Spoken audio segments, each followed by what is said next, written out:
자, 하나님께서 만드신 사다리 첫 번째, 시리즈 첫 번째입니다. 성경에서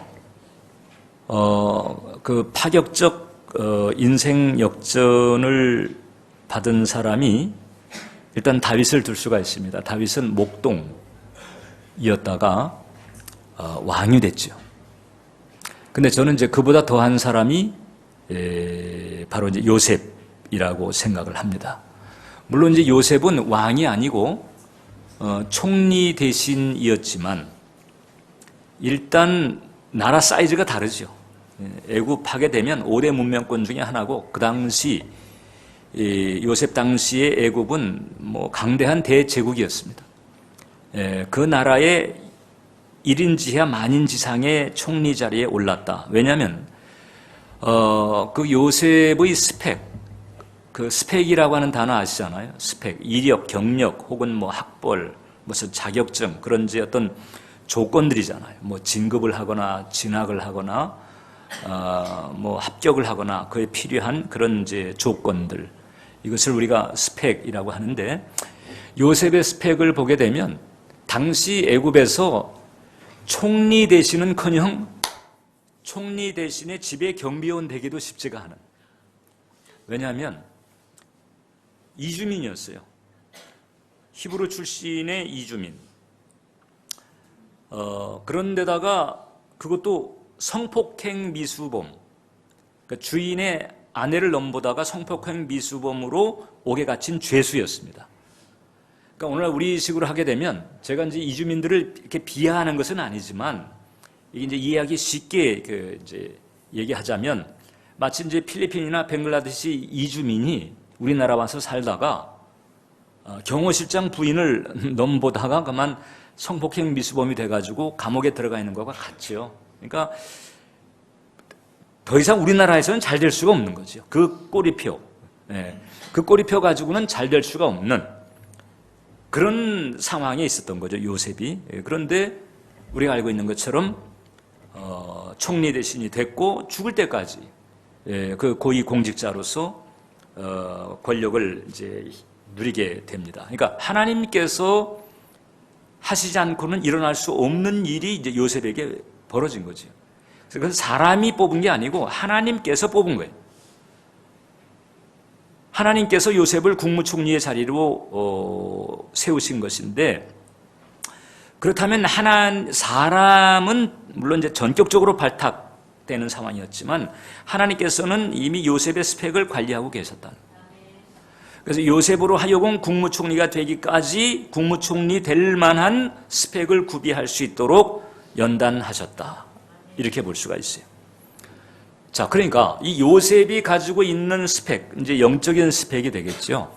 이 영적인 스펙을 구비한다면 적어도 요셉에게 볼 수 있는, 뭐 요셉까지는 안 간다 할지라도, 뭐 사실 뭐 그렇게까지 가는 것도 우리가 바랄 수는 있습니다. 그러나 어떻든 그에 준하는 신분 상승 내지는 인생 역전의 길을 우리가 갈 수가 있다는 거죠. 하나님의 그 스펙의 기준이 무엇인가를 우리가 알아야 돼요. 오늘 이제 우리가 읽은 그 성경 말씀을 다시 한번 볼까요?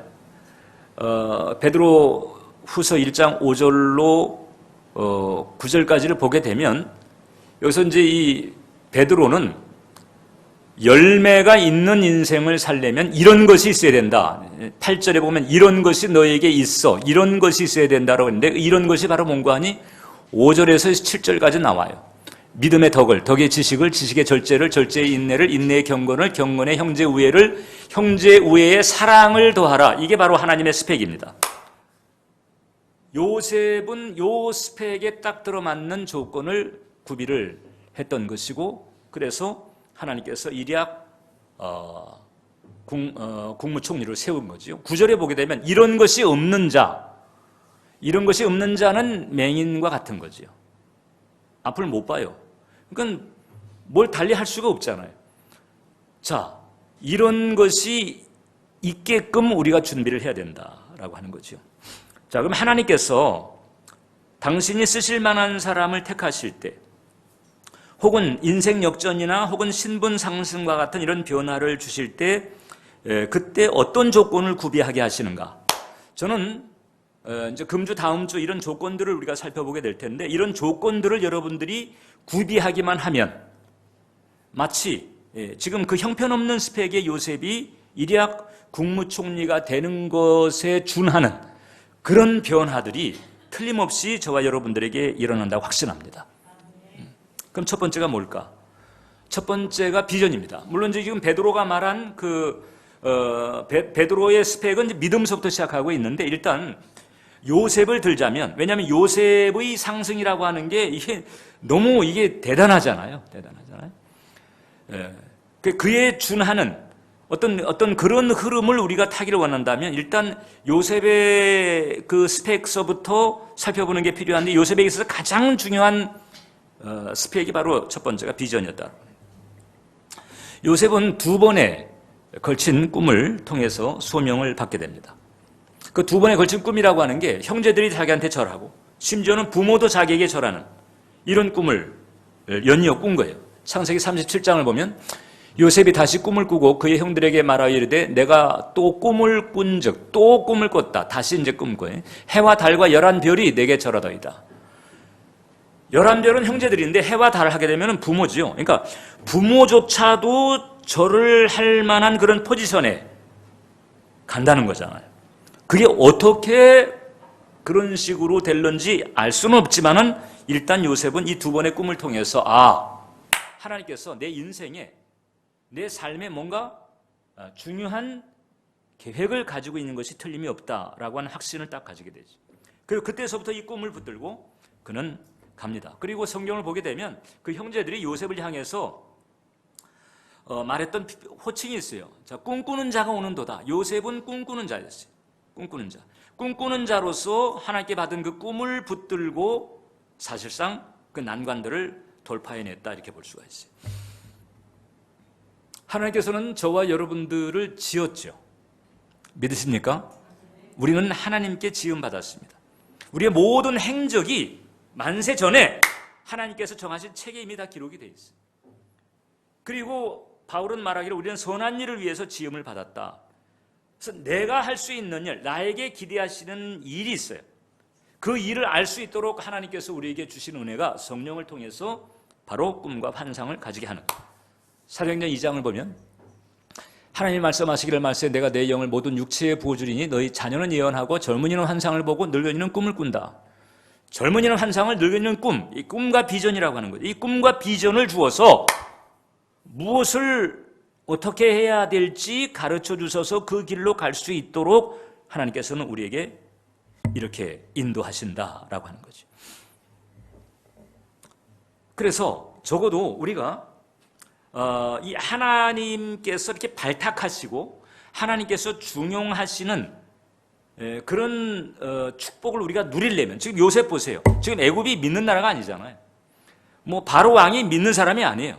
그냥 일반 세상이에요. 일반 세상에서조차도 하나님의 스펙을 맞추게 되면 요셉처럼 그렇게 상승할 수 있는 이런 길이 열린다는 거거든요.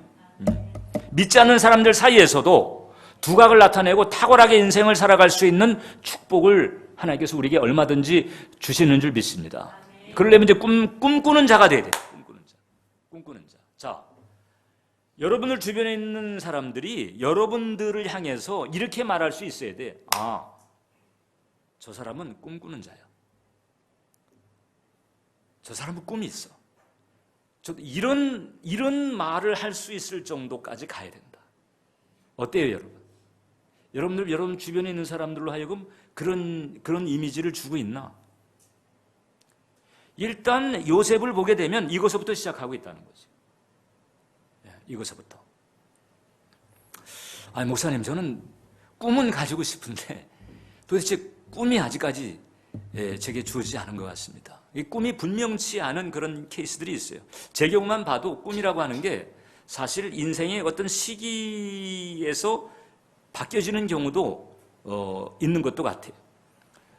큰 틀은 계속되는데 그 어떤 그 내용에 이 적용하는 이 어떤 국면들은 좀 바뀔 수는 있습니다. 근데 어떻든 꿈이 분명하게 내게 있다는 확신이 없는 경우에는 일단 성령의 인도하심 가운데에서 그 꿈을 받는 게 제일 베스트입니다. 오늘 성경 말씀이 우리가 읽은 것처럼 하나님의 영이 우리에게 부어질 때 젊은이는 환상을 느끼는 꿈을, 그러니까 성령께서 주시는 환상과 꿈, 이것을 받는 것이 가장 베스트죠. 가장 베스트예요. 사실 이런 축복을 받으려고 우리는 어떻게 보면 전력을 다해야 될 필요가 있습니다. 왜냐하면 그게 나의 미래거든. 그게 없으면 나의 미래가 없는 것과 같다, 이렇게 말할 수 있기까지 한 거죠. 그래서 성령 안에서 그런 그 꿈과 비전을 받아서 내 주변에 있는 사람들이 나를 말할 때, 아, 저 사람은 꿈꾸는 자야, 저 사람에게는 꿈이 있어, 이렇게 이런 자리까지 우리가 갈 수 있어야 된다. 그래서 이렇게 성령 안에서 기도하는데, 그거 이외에도 우리가 그 꿈과 비전을 다듬기 위해서 우리가 시도할 수 있는 것들이 몇 가지가 있어요. 첫 번째가 바로 뭔가 하니, 일단 이런 질문들을 하면서 생각들을 정리해버리면, 어떤 질문인가 하니, 모든 것이 다 잘 된다면, 즉 내가 하고자 하는 것을 그대로 하면서 내가 하고자 하는 거예요. 이것을 하면서 그것이 다 잘 되었을 때 10년 뒤 어떤 모습이 될까? 여러분들이 지금 뭔가 하고 싶어하는 그런 게 있는데 거침이 없이 그냥 그것이 그대로 순조롭게 이루어졌을 때 10년 뒤에 나는 어떤 모습인가? 그게 바로 여러분들에게 하나님께서 예비하신 계획일 수도 있어요. 그럴 가능성이 상당히 많아요. 그게. 그런데 그 10년 뒤에 그 모습을 꼭 평수나 무슨 잔고 액수라든지 이런 데도 두지 말자. 소유에 두지 말고 가치 있는 무엇, 가치 있는 그 어떤 것, 여기에 둬야 돼요. 소유에 자꾸 초점을 둬버리게 되면 그것은 이제 결국 세속적 가치관에서 아직 벗어나지 못했다는 얘기죠. 또 다른 말로 하게 되면 거짓자가 아직 떨어지지 못했다는 얘기. 또 한 가지는 이 첫 번째하고도 좀 비슷하긴 하지만 버킷리스트를 만드는 거죠. 버킷리스트. 내가 좀 해보고 싶은 거. 내가 어떤 그런 여건들이 다 주어졌다고 생각하고 내가 해보고 싶은 것, 이런 것들을 한번 리스트로 쭉 만들어 보는 거예요. 그러면 그 버킷리스트를 이렇게 적는 것 자체가, 그럼 뭐 하고 싶은 거 적는 그게 무슨 뭐 별 대수야, 이렇게 생각할 수 있지만 그렇지 않다. 그게 가능성을 일깨우는 그런 계기가 되기도 하는 거예요. 제가 이런 얘기 한다고 또 오해하지 마세요. 목사님이 좀 이상한 뭐 생각을 하고 계시네, 이렇게 오해 안 했으면 좋겠는데, 이 버킷리스트를 만드는 것과 이제 좀 유사한 그런 패턴이 뭔가 하니, 어딥니까? 그 파리에 가면 노틀담 성당 있잖아요. 노틀담 성당 앞에 그 광장에 가면 거기에 그 파리의 그 사방을 표시한 그 동판이 있어요. 동판이. 광장에 이제 바닥에 그 동판이 있어요. 그 제가 파리에 이제 처음 갔을 때, 그때 유럽에 이제 집회가 있어가지고, 근데 이제 그 노틀담 그 안내를 받아가지고 간 적이 있는데, 여기를 밟으면 파리를 또 온답니다. 그러더라고. 그 안내하는 사람. 그래서 속으로 에이.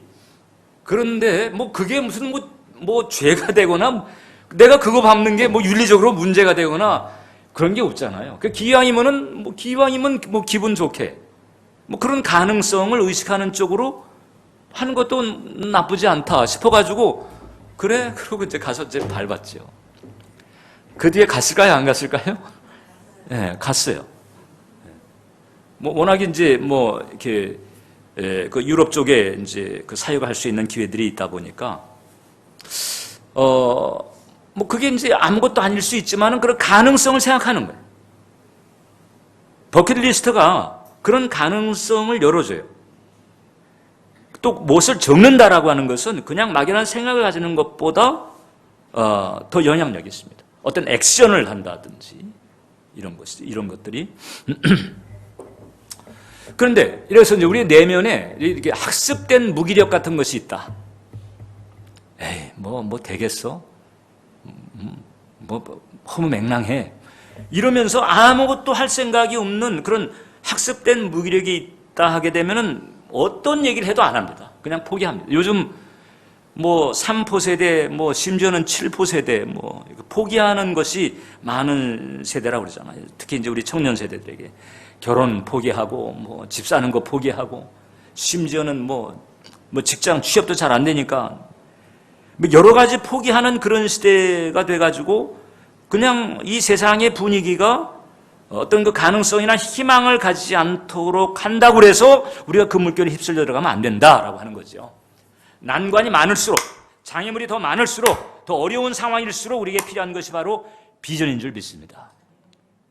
성령께서 그래서 우리에게 하나님의 그 계획을 알 수 있도록 해주시는 거죠. 미국에 그 메인이라고 하는 곳이 있어요. 그 메인 주가 있고, 이제 그 메인이라고 하는 그 도시가 있는데, 그 미국 오래전 일인데, 미국 정부에서 이제 그 지역에 수력 발전소를 짓기로 결정을 했어요. 수력 발전소라고 하는 것은 일단 댐이 있어요. 댐이 있어가지고 댐에 이제 물을 모아놓고 그 다음에 그 물을 밑으로 떨어뜨리면서 그 낙차로 터빈을 돌려가지고 발전을 일으키는 건데, 그러니까 이 거대한 수력 발전소를 세우려니까 댐이 커야죠. 그 큰 댐이 되게 되면 그럼 이제 그 댐이 있기 전에 그 골짜기라든가 그 위치에 있었던 마을들은 다 물에 잠기는 거예요. 잠기는 거예요. 그러니까 이제 1년을 두고 정부에서 예고를 했습니다. 이제 1년 뒤서부터 물을 받을 것이니까. 그러니까 이제 1년 이내에 다른 지역으로 이사를 가라 보상을 하면서 그렇게 했죠. 그러니까 이제 한켠에는 이제 댐을 건설하면서 이제 1년이 지나면 그때서부터 이제 물을 이렇게 받을 작정이에요. 그렇게 되면 이제 이 마을이, 이 도시가 이제 물에 잠기는 거지. 어떤 일이 벌어졌는 거 아니? 아직 1년 남았어요. 그런데 그 1년 동안에 그 도시 전체에, 그 메인이라고 하는 그 도시 전체에 어떤 현상이 생겼는가 하니 전혀 뭐 건물이나 뭐 도로나 이런 걸 보수를 하지 않아. 망가지거나 뭐 깨지거나 뭐 움푹 들어가거나 그래도 보수를 하지 않습니다. 집에 뭐 페인트가 벗겨져도 보수하지 않습니다. 그러니까 아직 1년이라고 하는 기간이 남았는데 지나가면서 이 마을 자체가, 이 도시 자체가 그냥 쇠퇴화되는 거예요. 쇠퇴화되는 거예요. 현상 유지도 아니고 그냥 마치 무슨 뭐 음침한 우범지대처럼 분위기가 그냥 그렇게 가버리는 식으로 가더라고요. 그러니까 이제 그 주민들이 이제 그런 얘기를 했습니다. 어떤 얘기 했는 거 아니? 겪어보니까 미래에 대한 믿음이 없는 곳에는 현재에 아무런 힘도 존재하지 않는다. 그러니까 지금 이 도시가 물에 잠기면 미래가 없잖아요. 그 미래에 대한 믿음이 없다 보니까 현재 아무것도 안 해. 아무것도 안 하다 보니까 그게 현상 유지가 아니라 그냥 쇠퇴해버려요. 현재를 유지할 힘도 없는 거지. 미래만 없는 게 아니에요. 현재도 약해져요. 꿈과 비전이 없는 삶이라고 하는 것이 이런 식으로 간다는 거죠. 미래만 막연한 게 아니고 현재까지도 막연해요. 그렇기 때문에 하나님께서는 뭔가 분명한 지침을 가지고 할 수 있도록 성령을 통해서 우리에게 꿈을 주시는 거죠. 그 꿈이 말입니다. 그 꿈이 사실 다양한 형태로 이루어지는 것 같아요. 마틴 루터 킹, 그 목사님이잖아요. 미국에서 이제 그 소위 자유인권 운동을 했던 분인데, 워낙에 그 흑백 차별이 그 심했던 그 시절에 이제 흑인의 인권 신장을 위해서 이렇게 운동을 하다 보니까 소위 KKK라든지 이런 그 백인 그 우익 집단에서 계속 테러도 하고 테러 위협도 주고 이렇게 했어요. 그리고 갖은 이유로 그다음에 잡아다가 감옥에 가두고 너무 힘들었어요. 몸과 마음이 너무 지쳐가지고 내가 이런 일 안 하면 내가 이런 고생을 안 하는데 몸과 마음이 지쳐가지고 이제 감옥 안에 들어가 있을 때 기도를 했다는 거죠. 이제 주님, 저는 이제 안 할랍니다. 너무 힘들어서 못 해먹겠습니다. 그리고는 그래도 목사니까 이제 하나님 앞에 전 이제 안 하겠습니다라고 기도하는데 주님께서 그때 음성을 들려줬다는 거예요. 네가 꿈꿨던 것을 계속해라. 내가 끝까지 너와 함께 할 것이다. 너무 생생하게 다가왔기 때문에 그래서 또 다시 이제 그 길을 갔다는 거잖아요. 물론 이제 마틴 루터 킹 목사는 암살됐어요.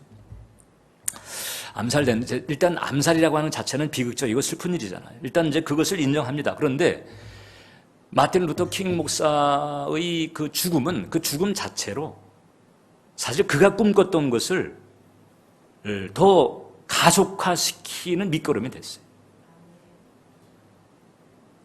여러분 이순신 장군이 전사했잖아요. 그 전사라고 하는 것은 슬픈 일이고 안 된 일이죠. 그렇지만은 역사가들은 이순신 장군은 오히려 전사하는 게 깔끔했다 이렇게도 보거든요. 그분에게는 죄송하지만 여러 가지 정황을 봤을 때 그 뒤에 계속 살아 있었다면 여러 가지 당쟁이라든지 모함이라든지 그 선조왕의 그릇이 아주 이 형편없는 사람이었거든요. 오히려 마음고생하면서 아주 구차하게 살았을 가능성이 많이 있었다. 어떻든 마틴 루터 킹도 죽음이라고 하는 어떤 그런 아픔을 겪긴 했지만은 오히려 그 꿈꿨던 것이 그것 때문에 더 온전하게 이루어지는 그런 계기가 됐던 거죠. 주님께서는 이렇게 우리를 시작하게 하신다. 두 번째, 믿음입니다. 자, 이제 베드로가 밝혀준 스펙이. 베드로는 믿음으로부터 이제 시작을 하잖아요. 믿음이라고 하는 게 뭐냐? 우리에게 믿음이 있어야 된다. 하나님이 쓰고자 하는 사람은 믿음이 있는 사람이다. 믿음이라고 하는 것을 잘 가르쳐 주는 사람이 아브라함입니다. 아브라함이 믿음의 조상이잖아요. 그럼 아브라함은 어떤 믿음을 가지고 있었는가? 로마서 4장을 보면요. 믿음이 없어 하나님의 약속을 의심하지 않고 믿음으로 견고해져서 하나님께 영광을 돌리며 약속하신 것을 또한 능히 이루실 줄을 믿었다는 거잖아요. 이러므로 그것이 그에게 의로 여겨졌다. 자, 아브라함은 하나님의 존재, 하나님의 말씀 이것을 믿었습니다. 그래서 의심하지 않았다는 거잖아요. 하나님께서 그것을 보시고 이것을 의로 여겼다. 의로 여겼다라고 하는 것은 하나님께서 이 친구는 나하고 바른 관계에 들어왔다. 나하고 올바른 관계를 가지게 됐다. 이것을 유진 패터슨이 그렇게 해석을 합니다. 메시지 성경을 쓴 유진 패터슨은 믿음이라고 하는 게 뭐냐? 하나님과 올바른 관계에 들어가는 거다. 그래서 하나님의 존재를 알고 그 하나님이 어떤 분인가를 알고 그 하나님을 신뢰하면서 가는 거죠. 이 믿음이 있어야 하나님께서 쓰시는 사람이 될 수가 있다라고 하는 거죠. 요셉은 이 믿음이 있었습니다. 이 믿음이 있었기 때문에 그는 종살이하고 형제들에게 팔려가지고 종살이하고 억울하게 옥살이를 함에도 불구하고 그는 시험에 들어가지고 믿음을 버리거나 하나님을 떠나거나 그러지 않았습니다. 아니 하나님이 계신다면 내 인생 왜 이렇게 하나? 아니 꿈하고 왜 이렇게 정반대로 가게 하시지? 하나님 도대체 신뢰할 만한 분인가? 이런 식으로 이렇게 넘어지지 않았습니다. 끝까지 하나님에 대한 신뢰를 유지를 했어요. 그랬더니 하나님께서 그가 종살이 할 때, 옥살이 할 때 그가 잘 되게 했습니다. 창세기 39장을 보면 그의 주인이 여호와께서 그와 함께 하심을 보며 또 여호와께서 그의 범사에 형통하게 하심을 보았더라. 자, 그 보디발이라고 그 요셉의 주인이었었잖아요. 그 경호실장과 같은 그러죠. 요셉 하는 거 보니까 하는 게 다 잘 돼. 심지어 감옥에 들어갔는데 간수장이 요셉에게 일을 맡겼는데 요셉이 하는 일이 다 잘 돼요. 그 종살이 할 때에도 옥살이 할 때에도 범사가 형통해. 아니 목사님, 기왕 형통하게 하려면 종살이나 옥살이를 안 하게 하는 게 형통이 아닙니까? 이제 이렇게 생각할 수 있는데 여러분, 하나님께서 우리를 연단하실 때는 종살이나 옥살이를 시킵니다. 그런데 그게 연단이라고 하는 것을 어떻게 아느냐? 종살이, 옥살이를 해도 거기서 형통이 있어요. 그 연단이죠, 연단. 그 종살이나 옥살이 자체가 저주가 아니고 연단이라고 하는 거죠. 연단. 요셉이 그 와중에도 하나님에 대한 신뢰를 잃어버리지 않고 믿음으로 굳건하게 갔다는 거죠. 윌리엄 캐리가 여러분 그 인도에 가서 이제 선교를 하게 됐을 때 자기 팀하고 전력을 다해서 성경을 인도어로 번역을 했습니다. 그리고 인도어로 이제 그 사전을 만들었어요. 근데 어느 날 불이 나버렸어요. 불이 나가지고 그 몇 년 동안 작업했던 그 모든 원고가 깨끗하게 다 사라져버렸어요. 이걸 이제 이 원고를 가지고 이제 인쇄를 해서 출판을 하고 이런 계획이 있는데 불타가지고 깨끗하게 그 많은 사람들이 몇 년 동안 수고했던 그 원고들이 사라져버렸어요. 그러니까 맥이 빠지죠. 그러면 거기서 푸념이 나올 만하고, 그 다음에 사실 이제 그 일을 놓을 수 있어요. 뭐 실망이 되니까. 하나님이 왜 이 원고를 좀 왜 해주지 못하죠? 왜 불이 나는 걸 막아주지 못하? 아무튼 뭐 여러 가지 따질 수 있는 이런 이유들이 많이 있었지만 윌리엄 캐리는 그러지 않았습니다. 안타깝기는 하지만 틀림없이 하나님께서는 이 모든 것이 합력하여 선이 되게 하실 것이다. 딱 그렇게 나아가요. 그리고 긍정적인 그런 분위기를 계속 유지를 했습니다. 자, 그러니까 어떤 일이 생겼는가 하니 그 사고 소식이 영국에 알려지면서 영국의 그 선교에 관심을 가지고 있던 사람들이 아니 그걸 어떻게 하냐, 안타까워서 우리가 어떻게 돕지? 이래가지고 그냥 전역에서 돕는 손길들이 쭉 나오게 되면서 거기서 그 언어에 대해서 소질이 있는 사람만이 아니고 재정 후원도 나오게 되고 이러면서 오히려 다시 한번 바짝 작업을 해가지고 원래 계획했던 출판 계획보다도 더 빨리 성경을 번역하고 그 다음에 사전을 만들어냈다고 하는 거예요. 믿음이 있어야 됩니다. 그러니까 믿음의 분위기가 있어야 돼요. 자, 우리들의 약점이 뭔지 아세요? 우리들의 약점? 우리들의 약점은 믿으려고 애를 쓰는 건 있어요. 믿으려고 애를 쓰는 건 있는데 정작 믿음의 분위기는 아니에요. 그러니까 믿으려고 애를 쓰는 것하고 내가 지금 믿음의 상태에 있는 것하고 달라요, 여러분.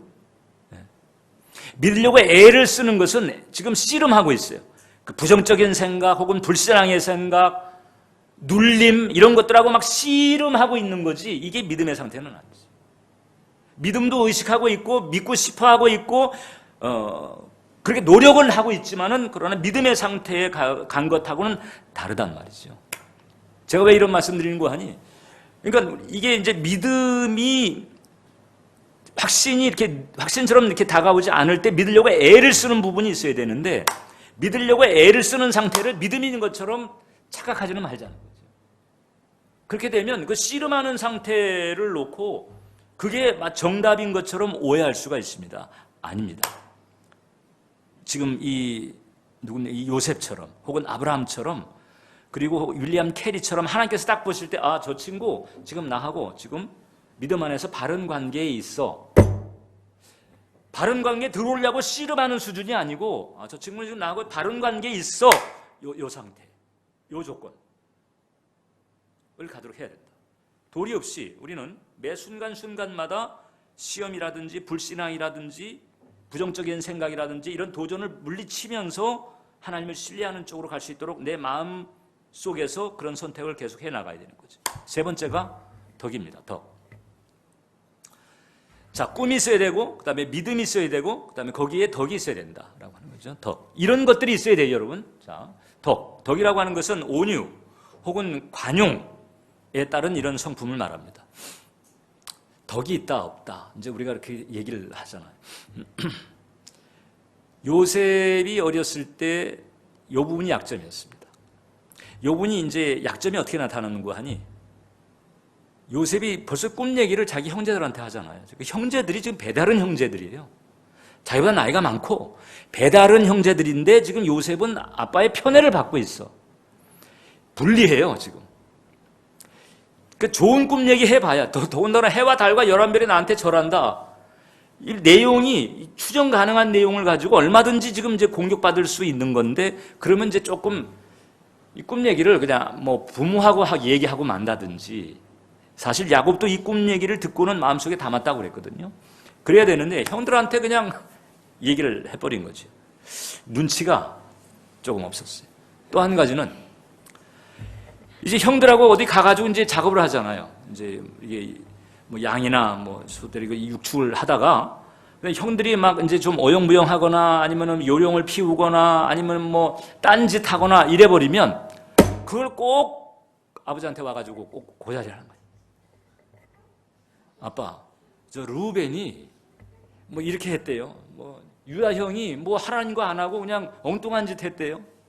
뭐 이러면서 그냥 꼭 고자질을 했다는 거잖아요. 고자질을. 그게 사실이에요. 예? 르우벤이나 유다가 요령을 피웠어요. 그걸 그냥 아버지한테 얘기한 거예요. 사실 그대로 뭐 모함하거나 뭐 덧붙이지 않고 그대로 얘기를 했단 말이죠. 근데 결국은 이런 부분들이 쌓여가지고 그 형들한테 죽임당할 뻔했죠. 원래는 죽이려고 그랬어요. 죽이려고 한 거를 그나마 그래도 유다가 말려가지고 종으로 팔아버리는 거죠. 배다른 동생이라도 그렇게까지 할 수가 있어요? 그냥 종으로 팔아버렸어요. 그 정도까지 갔다. 자, 여러분들 기억하셔야 돼요.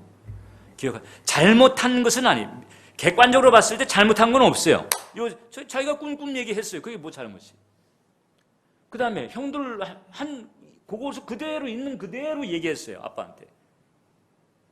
모함한 게 아니에요. 그렇지만 덕이 되지 않게 하다 보니까 어려움의 대가를 치러요. 잘못한 것은 아니라 할지라도 덕이 되지 않게 하면 대가를 치르는 게 인생살이다. 노아 보세요. 노아가 포도주를 잔뜩 마시고 취해가지고 벌거벗은 채로 이제 누워서 잤어요.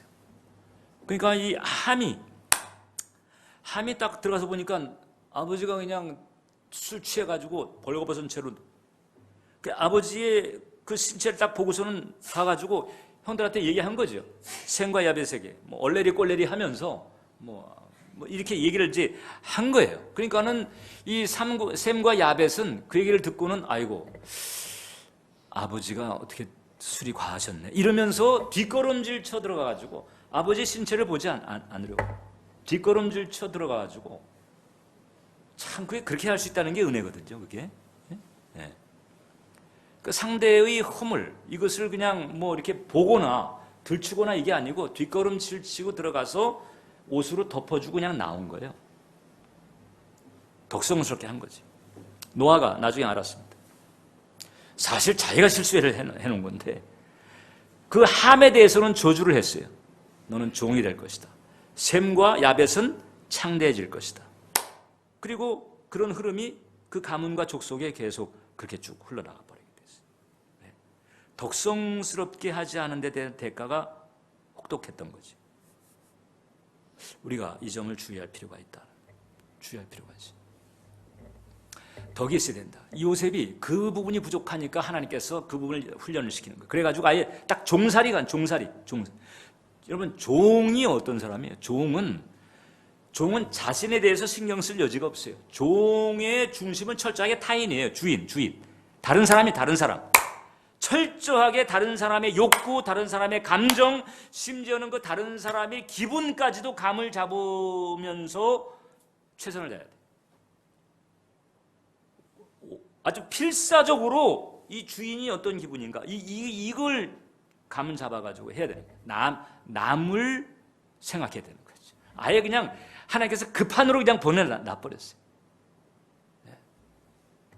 일종의 섬김의 훈련을 시킨 것과 다를 바 없어요. 여러분 가정도 마찬가지고 부부지간도 마찬가지고 교회도 마찬가지예요. 교우간에도 마찬가지고 하나님께서 이런 공동체를 허락하시는 이유는 뭔가 하니 덕성스럽게 서로 배려하면서 섬김을 가지고 이렇게 하는 훈련의 장이기도 한 거죠. 부부지간이 가지고 있는 그 소위 정서적 기능 중에 하나가 뭔고 하니 그 부부 생활을 통해 가지고 가정 생활을 통해 가지고 자기 속에 있는 게 드러나는 거예요.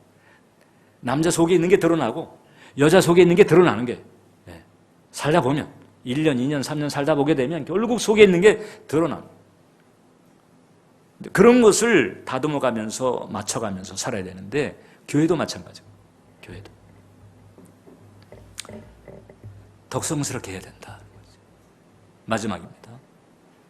첫 번째 시리즈 마지막인데 네 번째 지식입니다. 지식이 있어야 된다.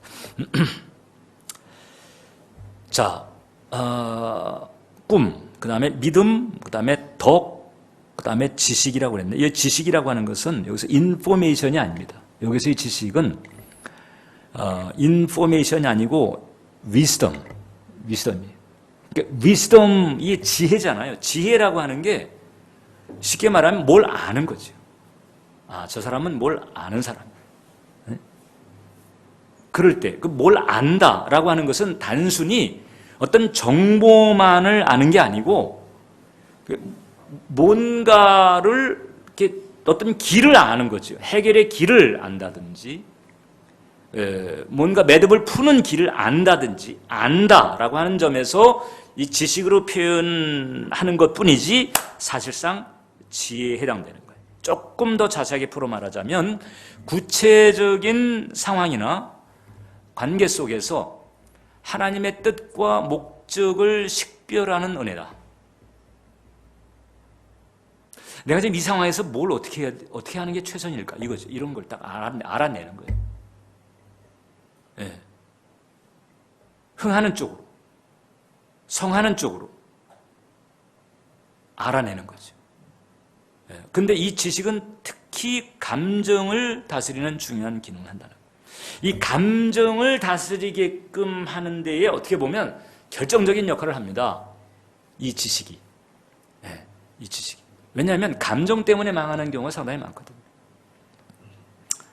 모세 보세요. 모세가 그렇게 엄청난 일을 해냈는데도 그 혈기, 그 모세도 성질이 좀 있었던 거죠. 한 성질을 하는 사람. 이래가지고 그 혈기 몇 번 내다 보니까 하나님께서 너 가나안 입장 금지했다. 혈기 때문에 가나안 못 들어가. 다윗에 대한 질투, 그 질투가 몰아쳐지는 통에 사울은 갈수록 더 폐인이 돼버렸잖아요. 삼손 보세요. 이성에 대한 감정, 이것이 지나쳐가지고 망해버렸습니다. 우울이라고 하는 감정을 그대로 놔둬버리면, 그걸 통제를 안 해버리면 죽음까지 갈 수 있어요. 그러니까 감정이라고 하는 이게 원래 하나님께서 주신 거예요. 기쁨을 누리고, 즐거움을 누리고, 사랑을 누리고, 좋은 것을 이렇게 느낄 수 있도록 주신 것인데 이게 죄와 타락 때문에 깨지면서 이게 오히려 사람을 망해하는 쪽으로 가게 하거든요. 현실적으로 우리에게 그렇게 많아요. 사실 우리가 잘못된 결정을 하거나 그로 인해서 어려움을 당했던 기억들을 한번 살펴보세요. 그때 보면 그때 그냥 욱 해가지고 결정을 했거나 아니면 그냥 어떤 부정적인 생각이 휩쓸려가지고 그냥 또 뭐 톡하니 저질렀거나 이런 경우들이 거의 대부분이죠. 감정을 추스리지 못하고. 그 감정을 어떻게 추스리느냐? 감정을 추스리게 하는 게 바로 이 지식이라고 하는 거죠. 내 지금 이렇게 가면 안 돼. 이렇게 가면 안 돼. 이렇게 가면 안 돼.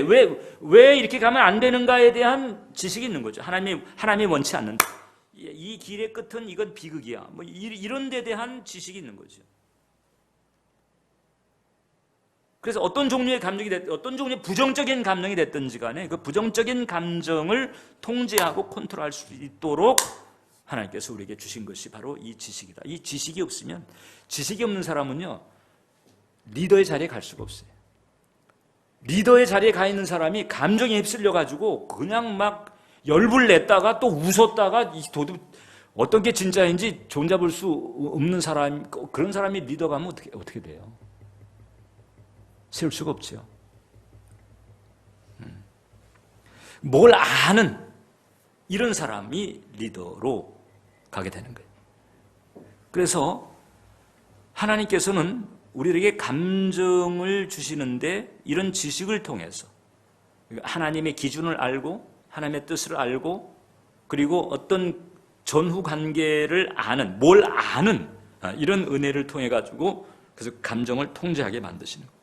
그래가지고 무엇을 두려워하고 무엇을 두려워해서는 안 되는지, 무엇을 기뻐하고 무엇을 기뻐하지 말아야 될지, 무엇을 미워해야 될지, 어떻게 분노를 처리해야 될지, 염려를 어떻게 처리해야 될지 이런 걸 알려주시는 거예요.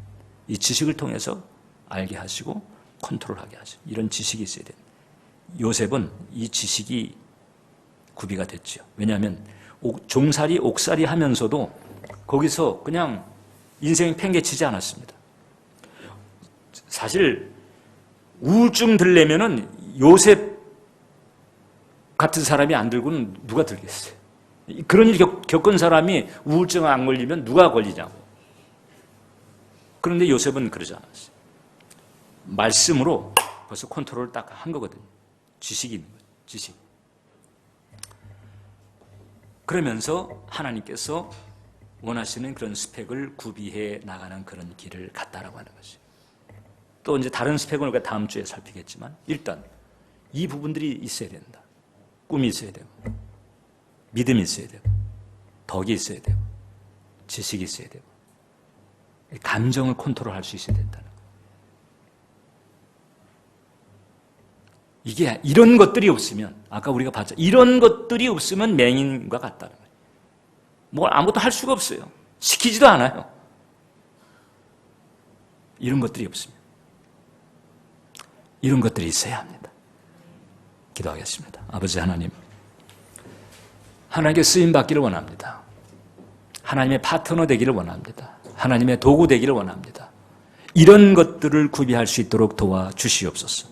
꿈꾸는 자가 되게 도와주시고 믿음과 덕과 지식을 구비하게 도와주옵소서. 예수님 이름으로 기도합니다. 아멘.